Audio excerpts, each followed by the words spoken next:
Hoy en Ágora Pesquero tenemos una entrevista muy importante con un especialista en el rubro, el señor Marco Kirchner. Señor Marco Kirchner, mucho gusto, ¿cómo está? ¿Qué tal?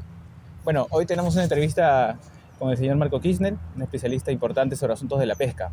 Pero primero quisiera consultarle, señor Marco Kirchner, ¿qué lo motiva o qué lo ha motivado en la vida a involucrarse con el sector pesquero?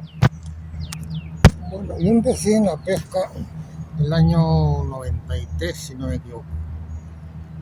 He trabajado en empresas que tenían embarcaciones de cerco, choveta para industria de harina de pescado. Luego la empresa compró un barco congelador, que fue uno de los 2 o 3 barcos sobrevivientes que nos dedicamos a la pesca de jurel y merluza. Congelábamos a bordo, vendíamos en los mercados nacionales. Luego la empresa compró el circuito 1 de EPSEP, cuando se privatizó EPSEP. Se compraron los frigoríficos de Huancayo, Huánuco, Huancavelica y Cerro de Pasco. Entonces el barco producía a bordo y llevábamos el producto a esos frigoríficos que se difundían en toda su esfera de influencia. Llegamos a distribuir pescado al circuito 2, que lo compró otra empresa, y llegamos hasta el Cusco y Puno, y pretendimos llegar hasta Bolivia también. Luego de ahí pasé a Corpesca, que trabajaba otro barco congelador también del Cóndor Andino. Nos dedicamos a la merluza, y en los periodos de tiempo que había problemas de captura, producíamos anguila en algunas plantas. La empresa era en realidad de japoneses. Tenían un buen mercado para la anguila. Claro. Ahí tuve mi propia línea de congelado un tiempo, procesábamos en paita lo que había. Luego pasé a empresa pesquera Puerto Rico, que tenía una flotita de 3 embarcaciones de arrastre merluceras, una planta de congelado, una planta de conservas. En todos esos sitios he sido gerente administrativo y gerente de flota y de logística también. Luego hay otra empresa que trajo otro barco congelador, el Yornoy, pero en la época después del Niño 97-98, el jurel se fue a cualquier parte menos donde estaba antes. Obviamente. La pesca de jurel se redujo, aparte de que en el tiempo esos barcos congeladores, que eran los que abastecían realmente de jurel al mercado interno, fueron desapareciendo.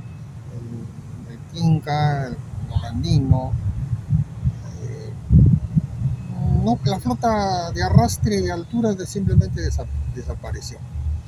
Luego incursioné en el sector público, he sido asesor de la presidencia ejecutiva y de la dirección de la presidencia del Fondepes. Llegué a ser secretario general del Fondepes y he sido asesor de 2 ministros, un viceministro y algunos otros cargos en el Ministerio de la Producción. Y en algún momento compré la revista Pesca, que se publicó hasta el 2012, si no me equivoco. Se convirtió en edición digital y hoy día se ha convertido en un blog. Entonces, en todo ese recorrido,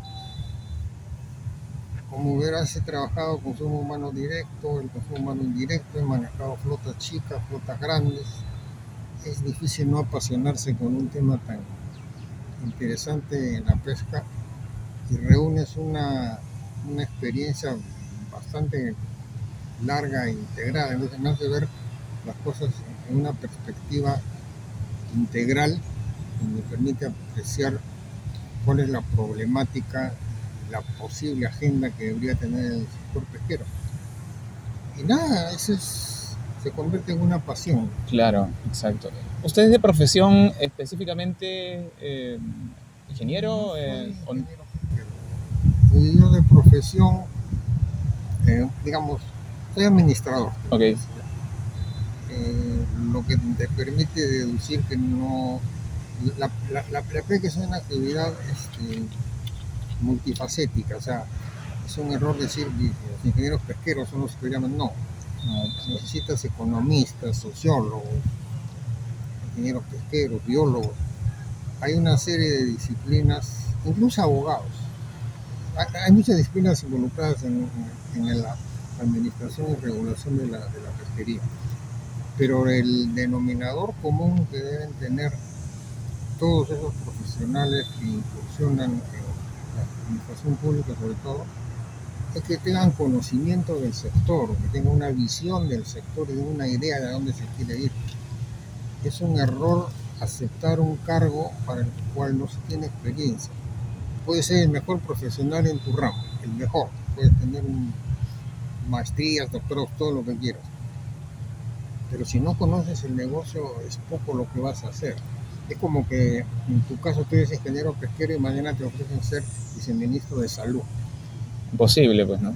Sería un error total. Pero lo vas a aceptar por intereses particulares o por razones políticas. Lo que vas a hacer por el sector. No significa que seas malo, pero tú puedes saber tú de salud, ¿no es cierto? Por supuesto, no, absolutamente nada. Ese es un poco el problema principal de fondo que tiene la pesca en el Perú. Me está diciendo que entonces generalmente los que están, digamos, tienen las autoridades pesqueras, políticas, son básicamente, digamos, están en otra cosa, no saben absolutamente nada del sector específicamente y son unos ineptos, generalmente. No diría inepto, puede ser un profesional muy competente, pero remitámonos a los hechos.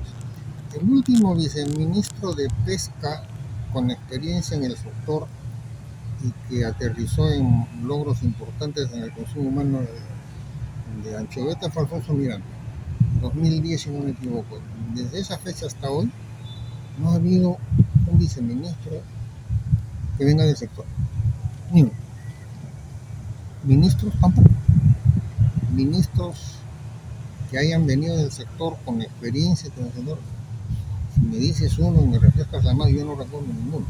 ¿Usted recuerda a la ministra Tribeño en el 2012, la que se llevó el decreto supremo sobre las primeras 5 millas? Tribeño ha tenido ideas muy interesantes, pero no era deseado, no conocía el sector. O sea, los problemas que tuvo de repente se hubieran reducido, minimizado con un equipo con mayor experiencia, quizás, no lo sé. Pero el hecho es que diriges un sector del que no conoces nada, o casi muy poco. Entonces, por muy buena voluntad y capacidad personal que tengas, vas a encontrar limitaciones que te las impone tu desconocimiento del asunto. Es así de simple. Claro. Comprensible. No se trata de la capacidad personal ni de las cualidades personales, sino que tú no aprendes de pesca pues en un mes ni en 15 días. Y es un error cuando alguien dice, no, pero es que se aprende. Es que tú no vas ahí a aprender, vas a aportar y a resolver problemas. Y lo grave de esto es que además la rotación de funcionarios es muy alta. En promedio los ministros duran un año. Pero cada vez que cambias al ministro, cambias al viceministro. Y empiezas a cambiar a todos los directores. Claro. Porque claro, te quieres rodear de tu gente de confianza. No necesariamente expertos en el sector. Y cada director a su vez trae a su propia gente. Como el proceso demora y el relevo, el cambio toma su tiempo, cuando estás un poco acomodándote en el puesto ya cambiaron de nuevo el ministro y otra vez sigue la rueda. Es un círculo vicioso que no abona precisamente en beneficio del sector. Es una debilidad propiamente. Es una debilidad, es una rotación muy alta y la rotación implica que a veces se va gente conocedora y entra gente que no conoce. Claro, tú prefieres la confianza a la experiencia. Si tú eres director general, quieres tener gente de tu confianza. No importa si no conoce. Por ahí te quedas con uno que otro. Pero y en ese interín se entremezcla la corrupción, esto que, bueno, Quiroz en su libro describe muy fehacientemente que el país, bueno, no tiene ahí bien enraizado, ¿no? Desde tiempos virreinales hasta la actualidad. ¿A usted qué le parece? ¿Cree que de repente es una variable que no se...? Yo no me atrevería a hablar de corrupción en la medida que no tienes evidencias o puedes certificar fehacientemente que hay corrupción. Lo que sí puedo afirmar es que mientras menos experiencia y conocimiento del sector tiene el funcionario, es mucho más probable que la gestión sea mediocre. Claro. Y hay un detalle adicional en nuestro sistema, ¿no? El sistema está diseñado de tal manera que, por ejemplo, si tú eres un funcionario público, ministro, viceministro, director general, lo que sea, y no cometes ningún delito, ok, está bien, no pasa nada, ¿no es cierto? Uh-huh. Pero dentro de tu poco conocimiento del sector, puedes tomar medidas o dictar normas que dificultan, destruyen o afectan negativamente al sector, porque no sabes, ¿cierto? Claro. Pero termina tu tiempo, te vas y no pasa nada. O sea, no has cometido ningún delito, porque la incompetencia no es un delito. No. Entonces tú puedes hacer... Pero puede ser que esa persona, esa autoridad, digamos, política, ¿no? Ministro, ponga a alguien de su confianza por una cuestión que decir, ya bueno, hay que ponerlo, ya no importa si no sabe, ¿no? Y eso no es, de alguna manera, o sea, es una persona inteligente, mínimamente voy a colocar a alguien que sepa.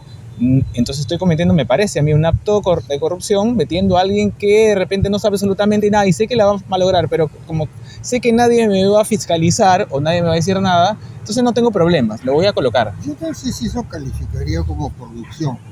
Yo lo calificaría como falta de responsabilidad y escaso o nulo sentido de amor por la patria. Bueno, también. Sí, estoy de acuerdo. Porque si a mí me dan una responsabilidad de ese nivel, quiero dejar un legado, pues, en beneficio. Yo quiero que en la posteridad se acuerde que en mi gestión se cumplieron 1, 2, 3, lo que se pueda. Pero si voy a dedicar mi gestión a satisfacer mi vanidad, mi ego, cosas subalternas, sin dejar nada concreto en beneficio de la gente y por un beneficio del país, si es corrupción, yo diría que eso es mediocridad, pero el sistema está diseñado para que funcione así. Claro, es cierto. Cuando hablamos del sistema, hablamos específicamente de las, digamos, de la ética de un país. O sea, estás alineado con la situación ética, moral de una nación que no respeta, digamos, personas que están calificadas, el asunto de la meritocracia, que sería importante, ¿no? Para cada una de esas, digamos, cada uno de esos puntos, lugares donde tendrían que estar las personas capacitadas, como usted bien lo describe. Entonces, creo que allí de repente el sistema ético, moral del país, pues, obvio, por supuesto que está corroído, ¿no? No sé qué piensa usted sobre ello de repente. Yo no sé si podemos reducirlo a una cosa tan sencilla como ética y moral, ¿no? El tema es que el sistema administrativo que regula cómo funciona la administración pública tiene ese defecto. Es un problema... Un problema histórico es. Histórico es. Yo no sé si histórico, probablemente sí, pero el tema es que las reglas del juego las dio alguien y están diseñadas así. Entonces, yo puedo ser ministro porque el presidente es mi amigo y me pone de ministro. No importa si yo soy cualquier cosa menos pesquero. Y cuando recibo las facultades, yo soy el titular del pliego y yo puedo hacer lo que quiera dentro de la normatividad vigente. Que yo sea ético o moral es irrelevante. Yo puedo ser muy ético, tener un sentido de la moral muy elevado. Es que no se puede ser muy ético cuando se elige a una persona que no tiene la capacidad, como usted bien lo demarca, cuando sé que no voy a ponerlo en el lugar donde debería. Pero define qué es la capacidad. O sea, es que esto está regulado en las propias normas. El reglamento de organización de forma, el manual de organización, todo está diseñado con perfiles para que la persona que pones ahí encaje. Y si encajas, pues. Pero es que yo me puedo inventar también mis propios condicionantes, mi perfil profesional y después, más adelante, sale una investigación que dice que yo no tenía ese perfil profesional. Pero el sistema te permite hacerlo. Pero eso es corrupción, entonces. No es ilegal. No es ilegal, pero luego se tomará, pero si es que, ilegal. pero si alguien lo, digamos, hay una investigación que se ha dado, ¿no?, en el ámbito del Congreso, en los ministerios, creo que es muy evidente, usted lo debe saber muy bien, ¿no? Digamos que de alguna otra manera se encuentra una investigación donde no, ese perfil que tú diste no era lo verdadero, habías hecho una maestría que no era la que habías hecho, la que habías, digamos, tenido para ese cargo que te pedía, digamos así. Entonces, pues, ahí hay un acto de corrupción. Ya, pero eso, digamos, que es la minucia, ¿no? Lo sencillo. Vamos al tema de fondo. Ya, ok. Los términos de referencia para contratar a una persona pueden decir que sea ingeniero pesquero, Claro. que tenga experiencia tal, qué sé yo. Y resulta que se designa un ingeniero pesquero que, pero por razones, cosas que pasan en la vida, nunca trabajé como ingeniero pesquero, Claro. con mi título, pues. Entonces, ¿por qué no puedo ser yo director general de pesca artesanal si soy ingeniero pesquero? Y la respuesta es mi porque nunca estás embarcado en una lancha ni conoces lo que es, pero eres ingeniero pesquero, estás calificado. Digo, el sistema, y no solo en el sector pesquero, sino en todos los ministerios, tiene esa serie de... Además, hay una trampa que tengo que reconocer. Si yo quiero ponerte a ti en determinado cargo, si los términos de referencia no encajan con tu perfil, lo cambio por los TDR. Porque estoy facultado a hacerlo, pues soy ministro. Pues. Mañana saco una resolución y modifico los términos de referencia y hago que tú encajes con eso. ¿Es ilegal? No es ilegal, la ley me faculta hacerlo. ¿Es inmoral? Depende de cómo lo mires. Pero ese es nuestro país. Claro, entonces sabemos eso, que el contrato social como tal, ¿no?, que es la Constitución que tanto se quiere, se protege, digamos, lo defienden muchas personas liberales en general en el país, economistas, etcétera. Sabiendo esas cuestiones, ¿no tendría que cambiarse algunos de esos acápites, algunas de esas cuestiones para que de repente haya alguna manija? ¿O simplemente siempre va a ser una trampa en la que cae el ratón y listo, ya es un ciclo? Probablemente, pero ¿quién lo va a cambiar? De acá a los próximos 100 años, ¿tú crees que va a aparecer un Congreso que pueda hacer una constitución más decente? Por supuesto no, es obvio, ¿no? En la actualidad sabemos que ellos no tienen son unos mafiosos que no tienen esas intenciones, por supuesto. Por lo contrario, ¿no? Es al revés. Bueno, es solamente una mirada mía, nada más, ¿no? Sobre una consulta.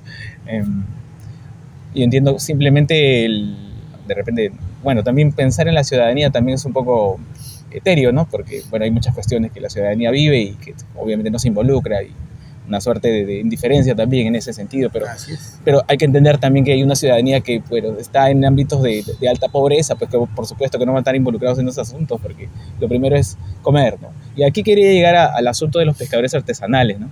Que ellos, su trabajo es de subsistencia, generalmente, y claro, aparecen estas problemáticas cuando viene un ministro nuevo y ellos quieren hablar cada grupito, porque no hay una cohesión entre ellos también, lamentablemente, ¿no? Como para entender esta dinámica que lleva la pesca artesanal sobre la vida de esas personas que viven en el litoral costero peruano, ¿no?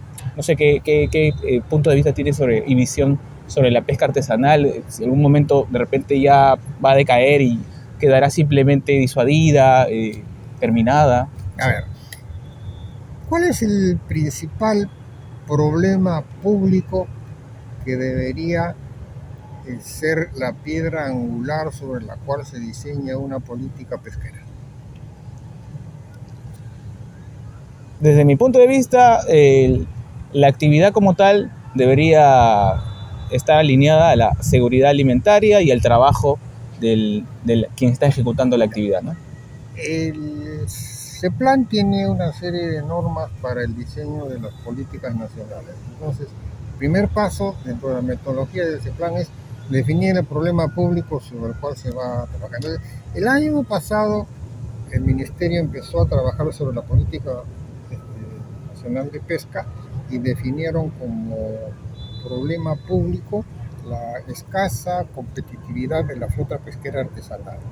Y se supone que están trabajando sobre eso, pero mi perspectiva es diferente.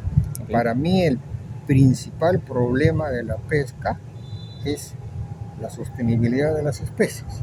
Porque si las especies desaparecen, no hay derecho pesquero ni regulación pesquera que hacer. Entonces, si yo quisiera diseñar una política nacional de pesca, definiría, aunque no sé por qué lo manejan así en ese plan, pero bueno, así son las reglas. El primer orden público es asegurar la sostenibilidad del, si no todos los principales recursos pesqueros.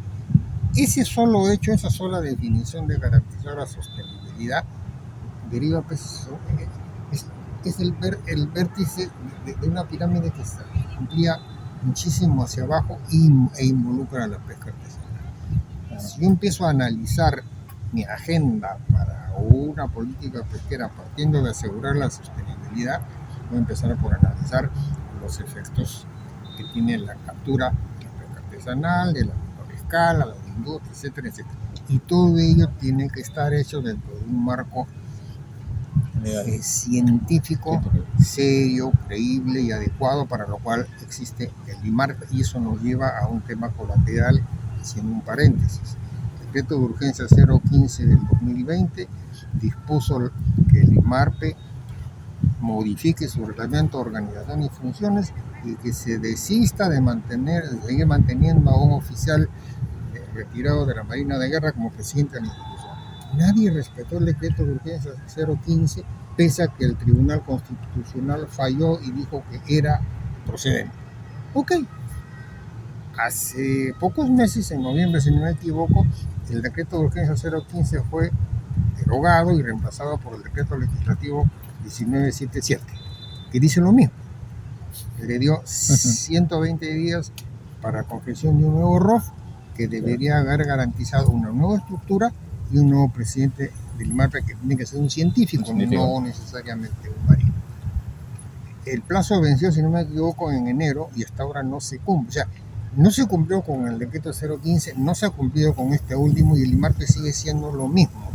Entonces, la pregunta es, el decreto de urgencia 015 se dio y después pasaron varios ministros y fueron probablemente muchos intereses por los cuales no se implementó. Pero este último decreto legislativo ha sido formulado por los mismos funcionarios que están ahorita, pero no lo cumplen.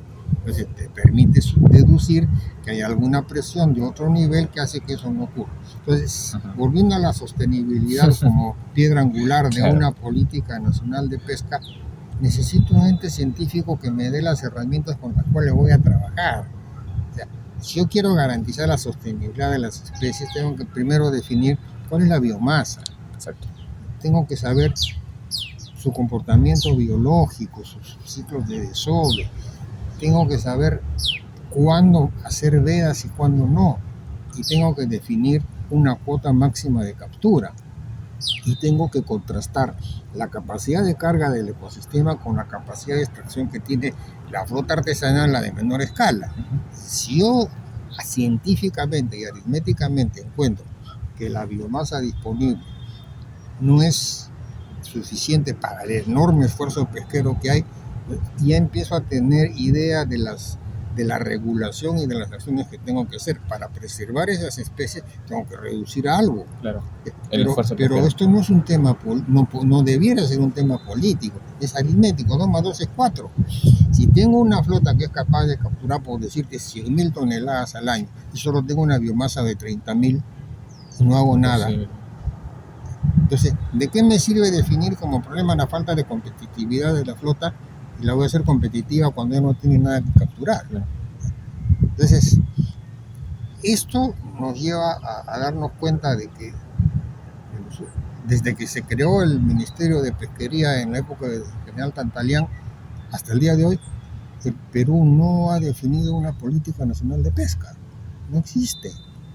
Al no tener una política nacional de pesca, si no nos regimos solamente por los planes estratégicos sectoriales multianuales, cada ministro que entra es libre de imponer su propia agenda. Pero como no la tiene, sigue la inercia o empiezas a hacer lo que te dicen. Y si desde Palacio de Gobierno tampoco tengo una idea clara de lo que quiero hacer, porque no tengo políticas, no estamos en nada. Y aún si tuviese una política, si no quiero cumplirla o busco herramientas para no cumplirla dentro de los términos legales, porque tengo que hacerlo legalmente, también es inútil, ¿no? Entonces, el problema de la pesca en el Perú no se va a resolver ni se va a enfrentar debidamente mientras no exista voluntad y decisión política. Si Si hubiese voluntad de decisión política, se podrían empezar a hacer pequeñas cosas o grandes cosas que conlleven a definir, plantear el problema y empezar a buscar soluciones y alternativas, para los cuales ninguna autoridad es autosuficiente. Tienes que crear consensos, tienes que conversar con unos, tienes que conversar con otros, y los gremios de pescadores artesanales tendrán que entender en algún momento que tener 1.200, 1.300 OSPAs no abona precisamente a su favor. Tendrán que buscar un mecanismo para unificarse en 1, 2, 3 gremios de repente, que les dé una mejor representación ante las autoridades y se puedan sentar a la mesa de conversaciones, no negociaciones, de conversaciones al mismo nivel de la Sociedad Nacional de Pesquería y la Sociedad Nacional de Industria. Claro. Porque los dos grandes actores principales, que son la Sociedad Nacional de Pesquería y las industrias, necesitan sentarse junto con sus pares, porque son sus pares. Son sus pares, claro. Los pescadores. Tienen los mismos intereses. Pero eso no ocurre, porque mientras acá tengo 2 representantes de todo, por el otro lado voy a tener 1.300. No hay mesa tan grande para juntarlos a todos, ¿cierto? Claro. Además sería imposible llegar a nada. Ahí hay un tema que trabajar también. Pero en los últimos 15, 20 años, ¿tú conoces de alguien que haya pretendido hacer este esfuerzo? Absolutamente nada. No he podido encontrar a referentes, digamos, que tengan ese liderazgo y que puedan haber, que hubiesen tenido la intención de repente de realizar ello. Claro, ¿no? porque tenemos ministros que sin saber leer y escribir se sientan ahí, pero tienen que cumplir una consigna: reduce las multas, por ejemplo, ¿no? Y una vez que cumplí mi meta me voy. Es en nuestro país, pues. Y eso no es ilegal. Si yo quiero reducir o exonerarte de tus multas, tengo los mecanismos legales para hacerlo. Pero ¿eso es debido o indebido? Puede ser indebido, no te va a pasar nada. O sea, puedes hacerlo, nadie te va a decir que te vas a ir preso por eso. Nadie te va a reclamar tampoco. Nadie va a salir a la calle a vociferar de que has hecho algo mal, que entre otras cosas a nadie le importa. Esa es nuestra triste realidad. Bueno, concatenándolo, ¿no?, con lo que acaba de describir sobre la falta de liderazgo, decisión para hacer un verdadero plan direccionado hacia la sostenibilidad de los recursos pesqueros de nuestro país. Allí aparece como cuestión aledaña el asunto de la pesca, que siempre la pesca ilegal, ¿no? La pesca negra, la pesca ilegal, que siempre ha estado allí, digamos, colindante, por decir así. Por esa falta de decisión, entiendo yo, ¿no? Puede ser la falta de decisión un componente, el otro es la falta de voluntad, el tercero puede ser la falta de medios, tanto financieros como materiales, y por último puede ser la injerencia de poderes fácticos que tienen intereses en esto. También, de nuevo, es un tema complejo. Claro. Es un tema que no se puede abordar independientemente. Tienes pesca ilegal efectuada por embarcaciones de bandera extranjera, tienes pesca ilegal por embarcaciones informales, piratas o como quieras llamarle. ¿Y qué cosa estamos haciendo al respecto? Estamos en el famoso CIFORPA, no vamos a formalizarlo, pero ahí yo siempre me he preguntado, que una embarcación no tenga permiso de pesca la hace en términos de produce informal. Ok. Suponte que mañana tú ya tienes tu permiso de pesca y eres formal. Por supuesto no, porque ¿Qué te falta? el expertise probablemente. No, estamos hablando de formalidad. De formalidad. Ya. ¿Tú crees que con tu permiso de pesca ya eres formal, no necesitas nada más? Bueno, entiendo que hay una suerte para ser formal. Entiendo, la embarcación tiene que tener ciertos requisitos materiales. Eso ya estaría subsanado. Ya. Pero lo que te falta es, lo más importante probablemente, tu RUC. Exacto. ¿Por qué tu RUC? Porque cuando tú tienes RUC y tu permiso de pesca, el RUC te obliga primero a que todos tus pescadores o tripulantes estén en planilla. resolviste el problema de la seguridad social y de la salud. Lo Exacto. resolviste en one. Y lo otro es que empiezas a ser un contribuyente, empiezas a tributar. Porque no te olvides que, de acuerdo a la Constitución política, los recursos pesqueros, así como recursos naturales, son patrimonio de la nación, son propiedad de todos los peruanos. Es verdad. Entonces, cuando tú sacas un poco de pescado del mar, estás sacando algo que es mío, ¿cierto? Sí. Tienes que pagarme, pues. ¿Cómo me vas a pagar? Hay dos mecanismos: los derechos de pesca, que tienen su propia regulación, y el impuesto a la renta. Pero para pagar derechos de pesca e impuesto a la renta tienes que tener RUC. Si no tienes RUC, No puedo tributar. Exacto. pero tienes permiso de pesca, ¿eso te hace formal? En No. absoluto. Absoluto. ¿Te das cuenta? Entonces, ¿cómo definimos la pesca ilegal? El que tiene permiso de pesca y captura ya no es ilegal. Si no tiene permiso de pesca y captura, es pesca ilegal. ¿Y qué vas a hacer? ¿Vas a destruir la embarcación? ¿La vas a multar? ¿Vas a meter preso al patrón? ¿Qué vas a hacer? O sea, nos podemos llenar la boca de miedo, pero En los hechos de la realidad. Durante mucho tiempo, en los últimos años, se habló, por ejemplo, de la carencia de atenciones de salud y de seguridad social de los pescadores que no tienen pensión. Yo siempre decía, pero ¿cuál es el problema si trabajan para un armador? Porque la embarcación es un armador. El armador contrata a su patrón que lleva toda su tripulación. Si los pongo en la planilla, resolví el tema.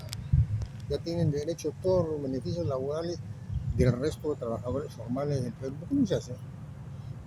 Los pescadores ya tendrían un fondo de pensiones, tendrían su atención de salud, tendrían derecho a sus gratificaciones de fiesta patria, ¿no? Pero no, todos son informales porque el patrón no se formaliza y el permiso de pesca no es suficiente. Pero nos hemos pasado como 5 años con ese bendito Ciforpa que nunca termina, pero eso no ha resuelto el tema de la formalización. Es la mitad de la formalización y la otra mitad es competencia de la SUNAT, no es competencia del Ministerio. ¿Y por qué nadie hace nada al respecto? Ahora, ¿cuál es la acción o las acciones efectivas, reales, concretas que realiza la autoridad marítima para controlar a las embarcaciones informales que realicen actividad extractiva en el dominio marítimo peruano? ¿Alguien lo controla? La ciudadanía, la opinión pública tiene acceso a ver cómo hacen el patrullaje, cuántas intervenciones. De vez en cuando sale por ahí un titular en algún medio: capturaron a un patrón porque tenía 10 kilos de pesca ilegal. ¿Y eso es todo? Y cuando se trata de la flota china, la versión occidental, no, acá no entra nadie. Yo veo todos los días, no entra nadie. Qué suerte tendremos, porque en Argentina es todo un tema, que hasta aviones patrullan en él. Claro. Pero felizmente estamos en el Perú, Dios es peruano, acá no se mete ningún barco. ¿No es cierto? Claro, no se mete ningún. Claro, porque si no se van a molestar y tenemos Chancay y un montón de inversiones. Todas las inversiones. Que pueden causar molestia a los inversionistas. Entonces, cuando hablamos de pesca ilegal, también tenemos que hablar de voluntad política y de decisión política, ¿no? Específicamente, claro. Y ver, nuevamente, el tema es integral. Poco o nada se dice pues de los pescadores de ribera, del problema de los buzos. Todo en la pesca está integrado. Lo que hago sobre este recurso impacta Afecta sobre al esto. otro. O sea, es Un ecosistema, por un supuesto. ecosistema. Cuando quise resolver cosas aisladas sin tener la visión de conjunto, estás cometiendo, no digamos un error, estás viendo parcialmente el tema y esa parcialidad no te va a llevar a soluciones correctas ni permanentes. Necesitas una visión más integral y necesitas la mayor cantidad de gente que trabaje contigo con la experiencia suficiente y la voluntad y el amor a la patria por hacer algo. La función pública no es un trabajo como cualquier otro. Es un trabajo que requiere vocación, dedicación y mucho de patriotismo, pero son cosas que ya ni en el colegio se enseñan. Antes se enseñaban, ahora ya no. Se ha perdido mucho de eso, bastante, demasiado. Casi todo, diría yo. Claro, porque de esa manera se podría formar de alguna otra manera, una clase dirigente, pues pensante, ¿no? De peruanos jóvenes que tienen esa proyección patriótica. Sería, ¿no? Sería lo preferible. Sin embargo, todas estas cuestiones que ha viviendo el Perú, el país en general, que es la pobreza, pues es lo que ha desarraigado estas cuestiones de manera bastante violenta ¿Pero para por qué los seres somos humanos. pobres? Bueno, La para responder eso la pobreza no es la causa del problema. o sea, no es la causa de los problemas exactamente, porque la pobreza tiene sus causas, ¿no? Es multicausal, ¿no? El asunto de la pobreza es multicausal, ¿no? Tiene muchos factores, los cuales generan ella. Hay cuestiones históricas, sociales, ¿no? Que provienen, pues, de los inicios de digamos, la estructuración hasta antes de la República, ¿no? Entiendo también que hay, aparte de los intereses, no solamente de un grupo digamos, de un sector, ¿no? del país que tiene sus intereses, ¿okay? Que ha visto en la historia, ha visto sus intereses mayúsculos, mayores, mayoritarios, mejores que el resto de la población, sin decir que la otra población, bueno, a pobrecita tampoco, ¿no? Sino que también ha tenido que responder en algún punto, ¿no? Pero ha estado disociada la población, ¿no?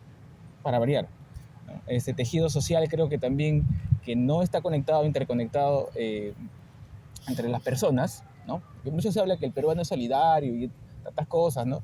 Y yo no lo veo tanto así, ¿no? Por el contrario, ¿no? Entonces yo creo que allí esa conexión, esa interacción peruano con otro peruano, creo que se ha perdido, ¿no? Está también diluida.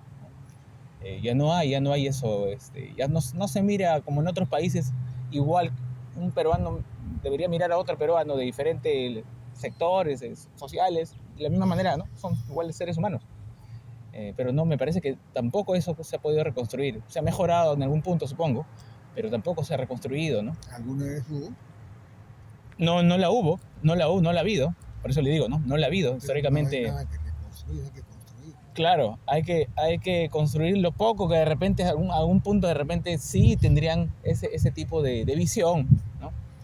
Eso ocurría, por ejemplo, en alguna medida cuando existían partidos políticos. Exacto. Cuando Ya no hay. uno militaba, pues, desde muchacho, y tenía una línea, había una ideología, había una visión. Ya no hay partidos Ya no políticos. hay partidos políticos. Todos son clubes de amigos que buscan un puesto, dicen para ese gobierno en cualquier parte, pero ideología, visión, doctrina, como era muchos años atrás, o como ocurre en algunos otros países, no existe, que yo sepa, que yo recuerde, salvo Acción Popular y el APRA, para hablar de ideología, de doctrina, y digamos el Partido Comunista. No hay otro. Son partidos que tienen un cuerpo de doctrina, tienen una ideología, tienen una organización, tienen una visión y tienen un proceso de formación de su cuadro, ¿no? Pero ¿quiénes pergenian cada partido político? O sea, ¿quiénes deberían hacer esa formación de un partido político? Yo creo que en la actualidad ya esperar de un líder que aparezca por ahí, como un Fujimori en los 90, o un Humala en el 2000 y pico, ¿no? O etcétera, ya es un poco bastante cándido, ¿no? Yo creo que lo que quedaría, de alguna otra manera, aunque, o sea, entiendo que tal vez los peruanos, pues, que de alguna otra forma, porque hay en ciertas ciudades del Perú, creo que todavía hay ese arraigo de buscar esa unificación, ¿no? O sea, la misma población, el mismo ciudadano, que de repente no vamos a colocarlo al ciudadano, pues, que ahorita está padeciendo de una pobreza extrema, porque hay más o menos 5 o 6 millones de peruanos que viven en una pobreza fuerte, ¿no? Entonces a ellos de repente no, ellos necesitan ayuda, auxiliar, ¿no? Sino de repente a otra población, ¿no? Esa población que de repente no sé, está en la clase media o intermedia. Porque lo que yo podría estimar desde mi punto humilde, ver que podría despertar, ¿no? Que podría generar eso que usted marca muy bien y que en los colegios no existe, ¿no? ¿No? En los colegios nacionales, vamos a poner los colegios nacionales que son los que más albergan a los muchachos, a los estudiantes, ¿no? Y yo lo vería desde ese lado, ¿no? Porque esperanzarnos pues en algún líder político que aparezca o que esté por allí deambulando es bastante Sí, increíble, ¿no? tienes razón en parte, pero para que eso ocurra habrá que esperar otros 100 años. Si es que estamos acá Si es todavía que como estamos país. acá, ¿no? Si es que sigue existiendo, seguirá existiendo el Perú. O de repente la China ya dice, ya, me quedo con esta parte del país. Ya que están en ese... Es complicado. Es muy complicado, Este muy es un complejo. país complicado. Porque si de la pesca trasladas toda esta problemática que hemos hablado al resto de sectores, la conclusión es que somos un país con serios problemas y escasas soluciones a la Soluciones. vista. Si no, desde el próximo año vamos a tener que elegir entre 40 candidatos. Va a ser una elección extraordinaria. El que salga presidente va a tener, pues, ¿cuánto? 5% de la votación. O sea, más de lo mismo. Más de lo mismo. Sí, es terrible eso. Es terrible. Sí, no es un futuro próximo, no hay futuro próximo. Tampoco no observo ningún futuro próximo optimista, ¿no? Ni realista tampoco. Okay. Es una situación que no sé si la mayoría de la gente la analiza, la piensa, la medita, pero si fuese así, una importante porción de la población debería estar pensando qué es lo que tiene que hacerse para rescatar este país del abismo en el que se ha hundido.